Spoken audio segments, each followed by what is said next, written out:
Welcome to the DevReady Podcast. On today's episode of the DevReady Podcast, I have Daniel Wang. Thanks for joining me, Daniel. Thank you for having me. It's a pleasure. I'll let you introduce yourself because I'm sure I will do a terrible job.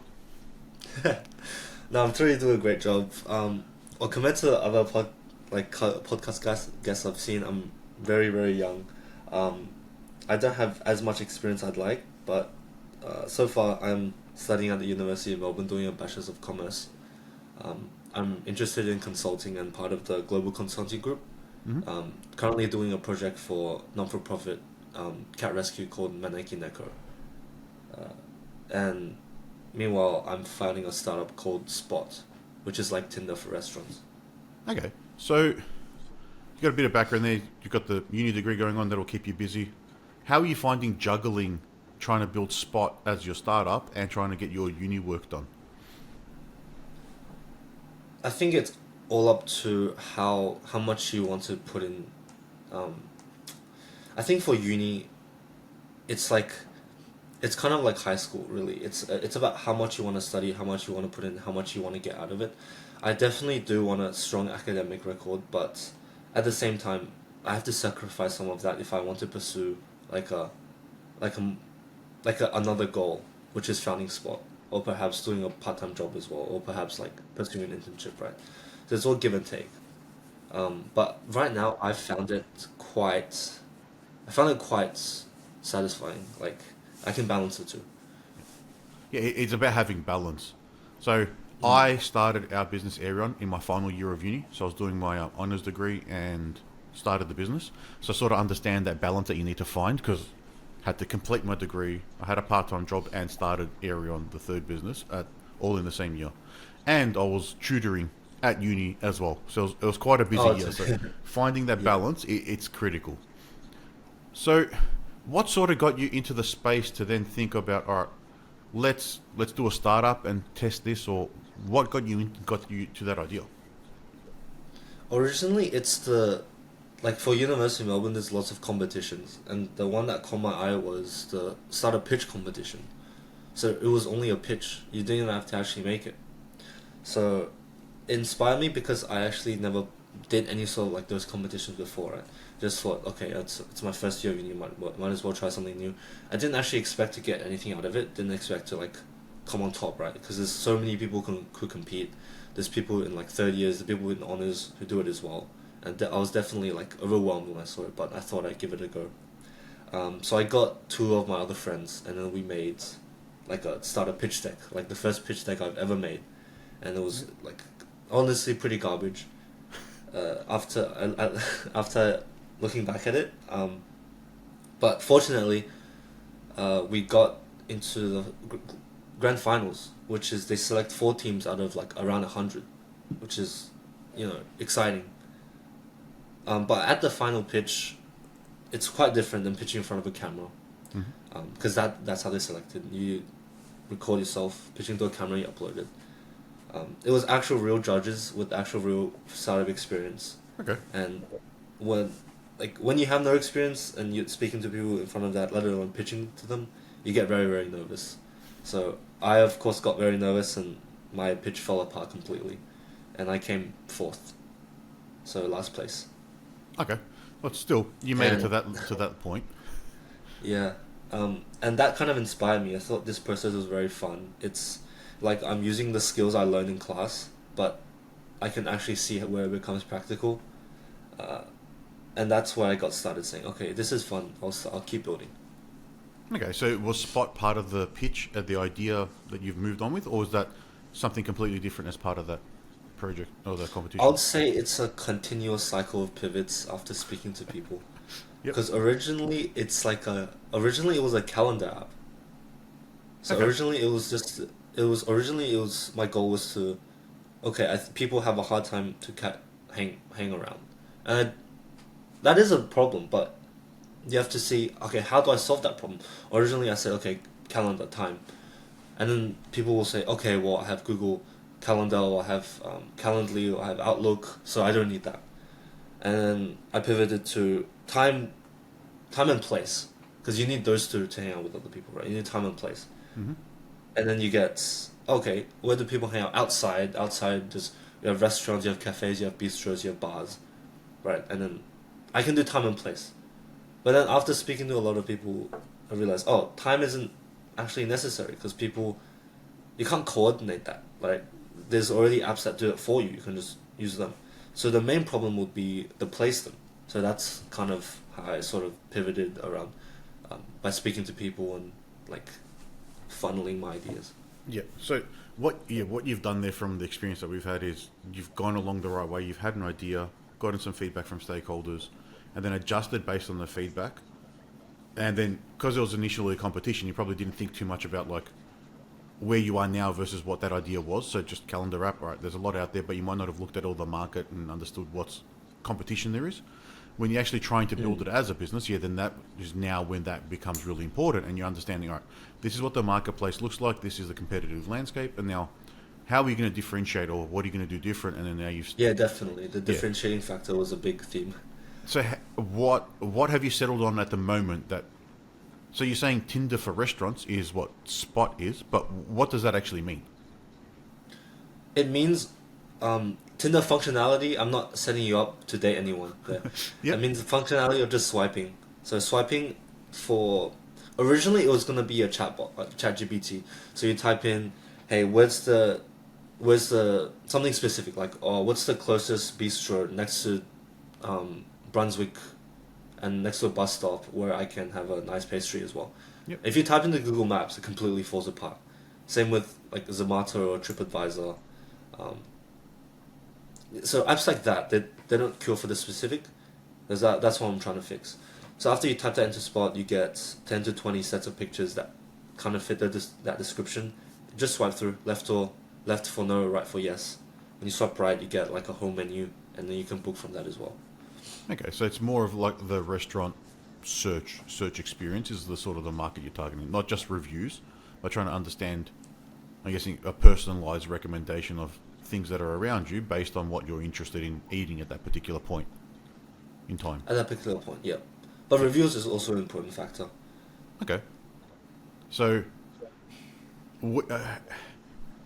how have you gone about building the startup and gone off the ground now? Because it doesn't sound like you had much. You're a non-tech founder. You sort of fell into the space and found interest in the process. How have you gone about saying, all right, I'm going to actually take this idea and actually move it forward into something that I can move forward with? Yep, definitely. A lot of LinkedIn outreach, and a lot of trial and failure. It's very hard for a non-tech founder to partner with a tech founder, because sometimes your idea is trash, sometimes their idea is trash, sometimes you don't agree on terms, sometimes like the personalities just don't align.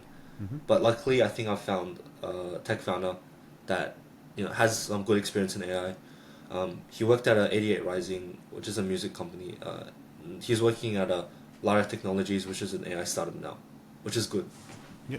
So, how did you? So that was just all through LinkedIn outreach. Is how you sort of went around finding a tech founder?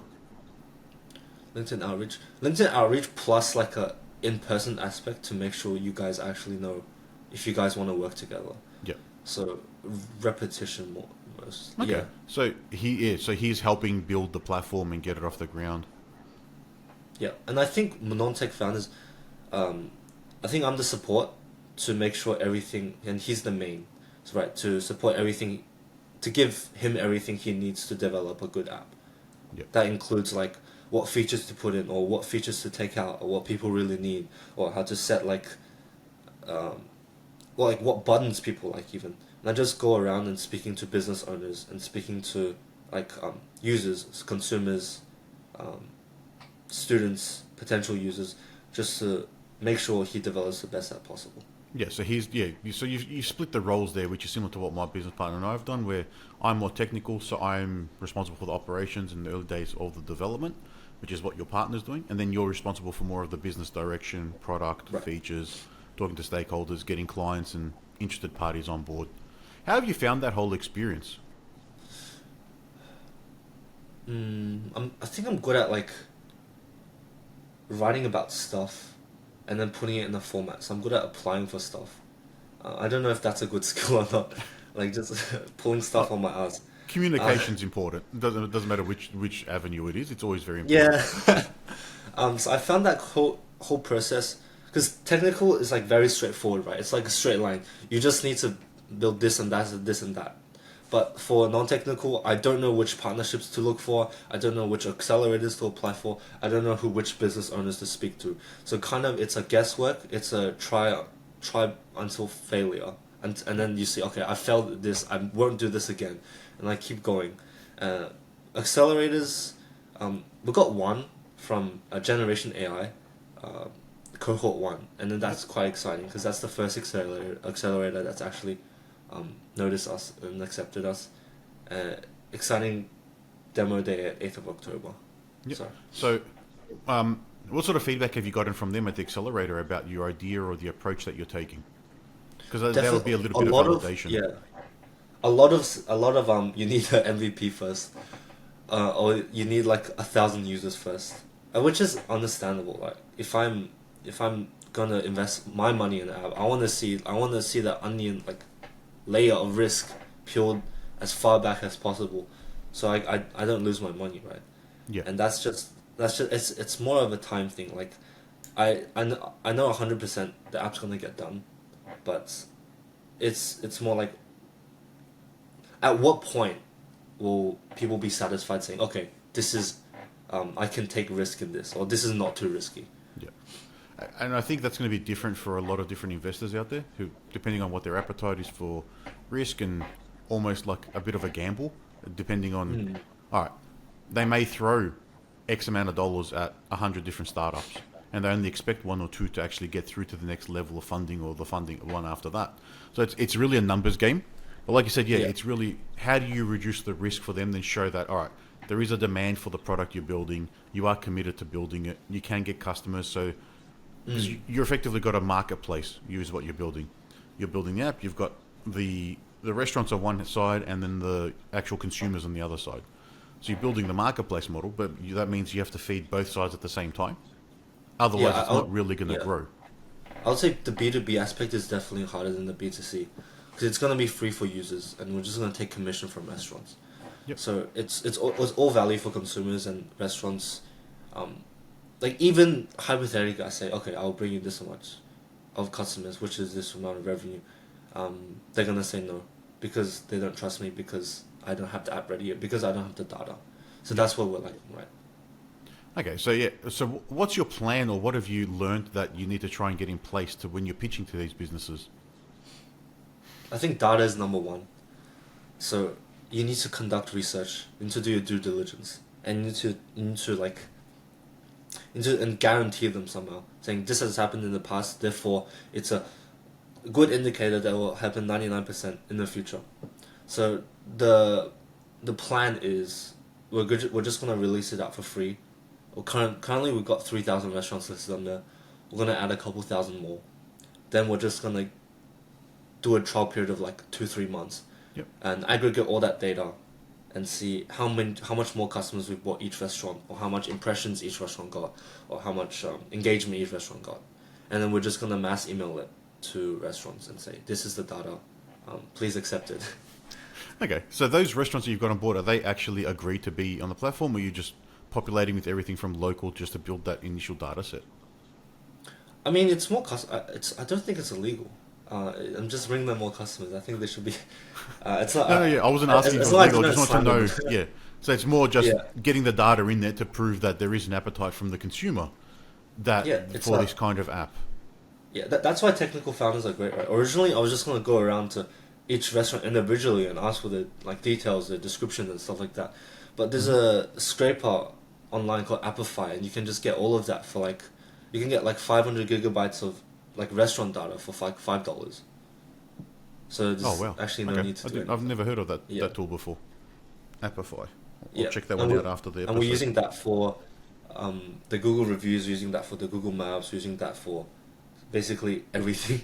And then we're just getting that data and transforming it into a way that people like. Yeah.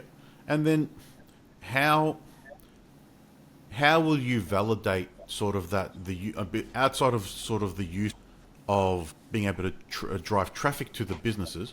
How are you validating that this is something that those businesses want? Because in my mind, you're doing similar to like an Uber model, the Uber Eats, where you're listing the restaurants, but they're more of the takeaway Yeah. model and they bring the food to you because that way they're utilizing their drivers. But it's a similar model where you're trying to bring more traffic to the restaurant. Yeah, definitely. Like I was walking down Richmond Street, right?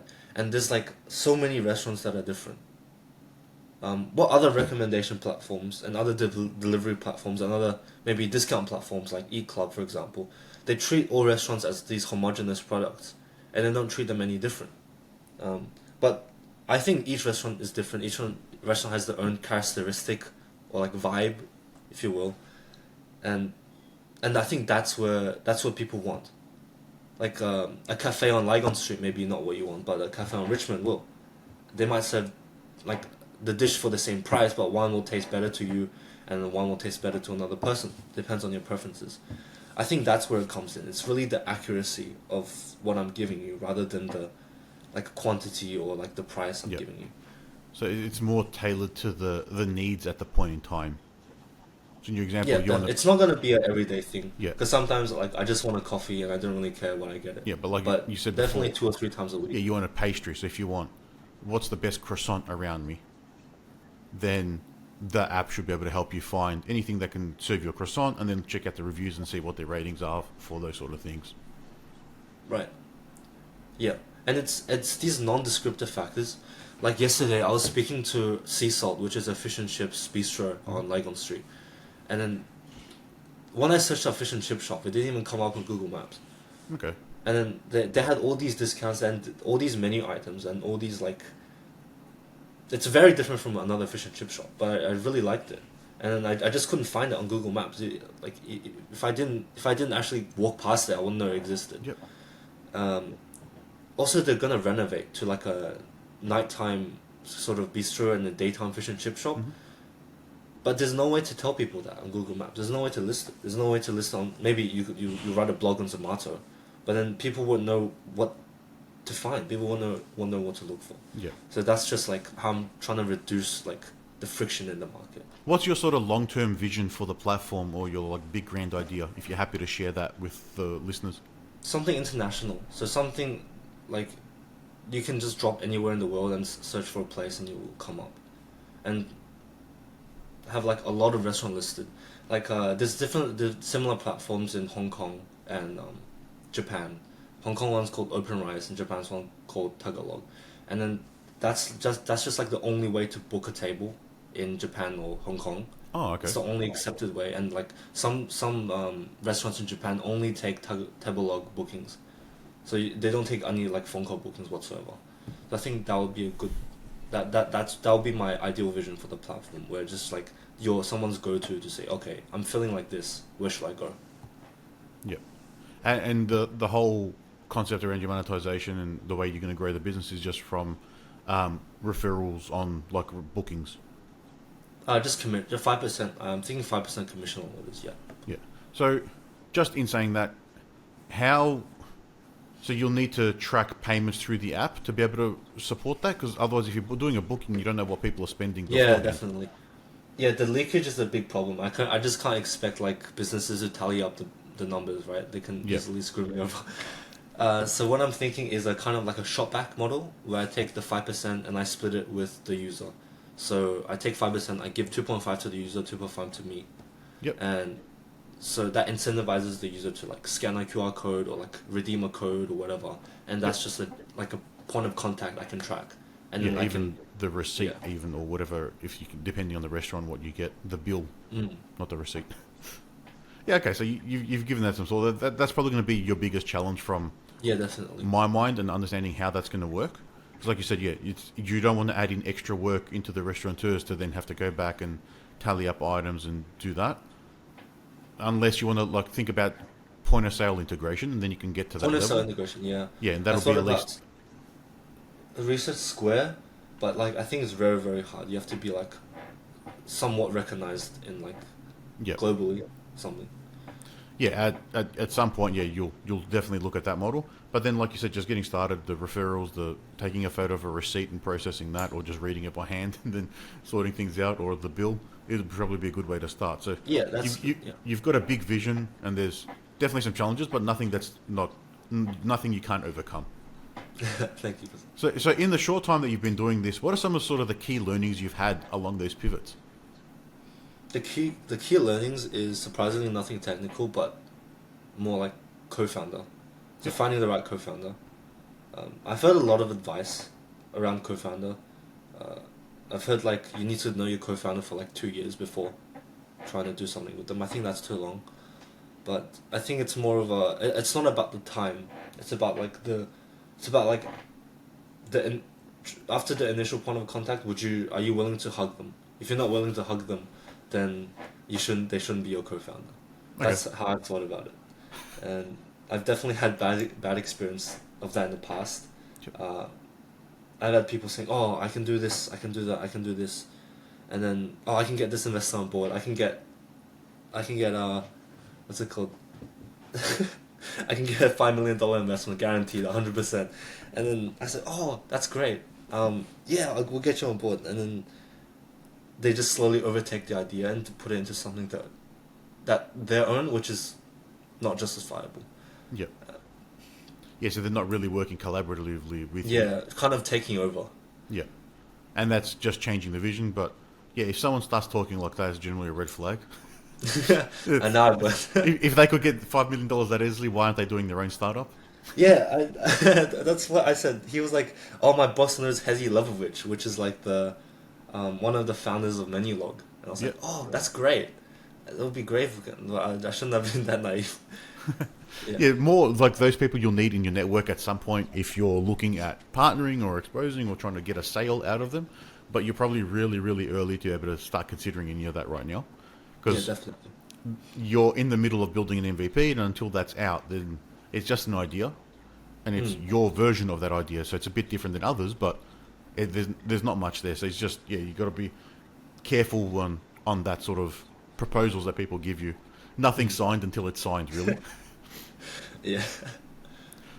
So the co-founder point that you had there is a bit interesting. So you've gone through a couple different people that sort of worked or didn't work, but I think you're in a bit of a unique spot because you're just trying to find, you're reaching out to just the tech community or the startup community, trying to find a co-founder who's looking to do a startup with you. And then you sort of have to pitch them on the idea and to get them to come along on the journey with you. Oh, well, what I did with Andrew was before, he was kind of like an employee under the previous, because I had other two co-founders with me. They were the ones saying like giving me all these false promises, and like trying to take over the idea and to put it something of their own, which I didn't appreciate, and he didn't appreciate either. So what we thought was like we had to do something harsh, which was we had to let them go, and then we had to start over by ourselves, because I understand what he was trying to build, which aligned with mine. So it's about visions aligning, not about how long you knew each other or how much promises they can give you. Yeah, that's the most important thing. It's you align on the same journey. Do you understand the idea the same way? Can you both provide enough input to share your experiences and evolve the product together into where you both see it going? And then can you actually get along with that person, and can you have a relationship with them? So time doesn't matter. It's can you gel? Is there someone you can work with? Yeah. From some experience as well, from I've heard from other founders and people we've had on the podcast, have some agreements in place now, and get some advice on proper business structures. Yeah, definitely. Because then that can really affect you down the line and make a big difference, depending on what level you get to. Business structure is definitely a point of argument for some co-founders. Yeah. So if you can manage to not argue about that, I think you're pretty well off. Because from all the founders I've spoken to about ideas, this idea or different idea or another idea, the first argument is always about business structure. Who's CEO? Who's CTO? Oh, I want 51%. Oh no, I want 35% profit. I don't think it's. You can discuss that later down the line, but it's like fighting over bread you haven't baked yet, which is, I think, is a bit good stupid. saying. I think you need to reach a threshold. You need to make $1 first, then you can decide how to split that $1. Yeah. But yeah, if you are jumping on board and there's only one other co-founder, it's a 50-50 in my mind. It's 50-50, yeah. That's just, you're both there together with nothing and doing it. One may be doing more coding, but one's doing more of the other stuff. So it's both valuable. But not just that, in the business structures, it's how you're going to actually organize the entities, the business or the company, And then what sort of agreements you have between each other. So if one wants to leave, what's going to happen to the other, or who gets to buy them out and things like that. There's some other things there to get some proper advice on that, because you don't know what can happen in the future, and depending on where you go with a sale, or depending on how big you get, it can make a big difference to the outcomes of those as well. There's just something to consider if no one's told you that yet. Yep, definitely. We've had some shocker stories I've heard. Shocker, what's the most interesting one? Someone had to pay out their co-founder, I think it was a few $1 million, when they went on maternity leave and then didn't want to come back. But because of the way it was structured, then they had to pay it out and not... I can't remember the exact story, but it was something like that. They had to pay them out even though they were expecting leave and they shouldn't have had payout or something like that. But it was a bad situation. And then to actually buy them out and separate was a big headache. Right. Yeah, that's one of them. But then there's also, I've heard a lot of stories about dodgy accountants ripping off businesses when doing the bookkeeping. So you're not at that point yet, but that's something to keep in mind as well, is understand your numbers and being able to read your Yeah, P&L. you should pay attention in accounting class. Yeah, it's all useful information. The more you know, the more rounded you are in your knowledge, the better it's going to be in the long term. So where to with Spot in the next, for the rest of the year or the next year ahead, and like what direction are you heading in? What are you looking forward to? Until the end of this year, it's all just going to be MVP. And we're not going to do the swiping feature until next year. So it's going to be a focus group around 10 to 20 people. And we'll observe them use it a couple times a week. And we just get as much user feedback as possible. And we can take out stuff, add in stuff, things like that, and fix the UI. Yep. And I think that's going to take a really, really long time. So meanwhile, me and Andrew's doing that. I'll also be speaking to a lot of other businesses and just getting the main problems. Because there's maybe some problems we missed, right? Mm-hmm. And after that, so that will be phase 1, which is just MVP refinement. After that, it will be implementing the swiping feature and repeating all of that user feedback again, which will probably be Q2 next year. And after that, we can do the monetization model and start seeing if things will actually work. Yeah, it's build up that user base, get that refined, and then see if you can actually make something from it. And during that time, I'm sure you get lots of feedback. Like you mentioned, there'll be a lot of ideas from both sides of the marketplace that you haven't thought of yet, which will add value. The trouble you're going to have is picking which ones to add in for now, which ones to add to the backlog, because every opinion's good, but not every opinion is valuable. Yeah, I've heard. It was like I've heard someone say, it's like, oh, I shouldn't ask a pig on how to fly, which I think is a bit harsh. Yeah, it's everyone will have ideas in different directions, but you've got the vision with your partner on where it should go. Feedback is very important, and having pivots is what you need to do based on the feedback you're getting. But then if you've got something that's a bit different, a bit unique, then you just need to assess how far you push down that direction, even if the feedback's not coming your way. Definitely. Yep. Yeah. Cool. So if anyone wants to reach out and find out any more information about Spot, and how could they get in touch with you? Or if they want to check it out? They can reach me from Instagram, so at wjm.dw. Or from LinkedIn, just search up Spot. Or search up Daniel Wang on LinkedIn. Yep. I should be the first couple of results. You might have to scroll through a bit. All right, what we'll do is we'll add those links in the show notes as well, and maybe you can get some more interest out of our audience. But it's a big, exciting journey. You're right in chapter 1 at the moment, starting and just getting it off the ground. So it'll be interesting to see how you progress over the next couple of years, and hopefully you can get it off the ground and actually make something of this. Yeah, who knows? Maybe you'll go tits up after today. Yeah, and we can get you back on the podcast next year at some point and just get an update and recap and see how things are going.